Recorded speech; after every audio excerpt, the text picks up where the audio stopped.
The film you're about to see is The Ambassador. Now, I don't know how many people were here last year who saw the film The Red Chapel. Did anybody see the film last year, The Red Chapel?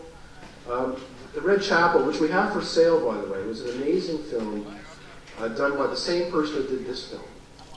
And in The Red Chapel, it's the story of two Danish-Korean young kids, around 18, 21 years old, who worked with this guy, and they decided to punk the North Koreans.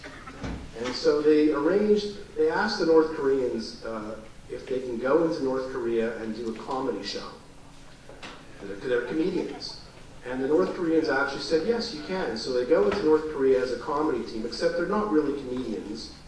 The whole purpose was to make a documentary on how horrible North Korea is.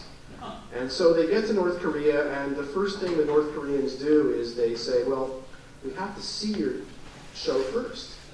And they get the Minister of Culture, the head of the National Theater, and all the cultural bigwigs. And these two kids, 18 years old, they put on this show, and it's sort of bad guitar playing and farting jokes. And in the film, to take a long story, the North Koreans are horrified. And so they decide what they'll do is they'll work with these two young kids, and they'll change the show for a Korean audience. And by the time they're finished, it's actually a patriotic North Korean show. The two kids are dressed in Kim Jong-il clothes. And it's horrifying as you watch. It's funny, and it's horrifying. And the DVD is for sale. So if you haven't seen it, buy the DVD. You'll be laughing hysterically, but you'll be crying, and it's all true.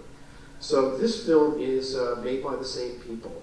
And I knew, it's nice to have something a bit funny, at the same time, something a bit horrifying.